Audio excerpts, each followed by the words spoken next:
Ganyan siya mga kasit pagka umaga. Gigising na yan si Nathan. Hindi na mapakali yan. Pupuntahan niya ulit yan. Ganyan siya pag umaga. Oo, gisingin mo na si kuya. Punta mo na si kuya. Oo. Oo, punta mo na si kuya. Buddy. Gisingin mo na. Sabi mo, daling ka na sa labas. Kasi tuwing umaga po, dinadala po siya din sa labas. Oo. Gisingin mo si kuya. Ayun na, nakakit na. Oy. Dali, gisingin mo si kuya. Uy. Gisingin niyo na po yan si kuya niya. Gisingin mo na si kuya niya. Daling ka na sa labas. Hindi yan mapapakali. Hanggat di yan nakaka... Oh, ayan na nga. Sige na. Punta mo na doon si kuya mo. Sige na, punta mo na doon. Tumayo ka na kasi dyan, kuya. Hinihintay na siya, oh.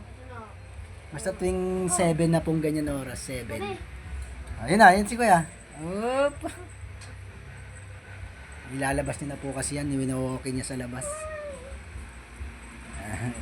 May isip din eh, oh.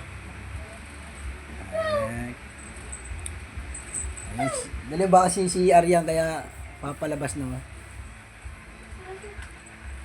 Si damit mo. Damit ka. Init po kasi rito sa bahay. Badi, ayun na si kuya. Oo, tatawagin.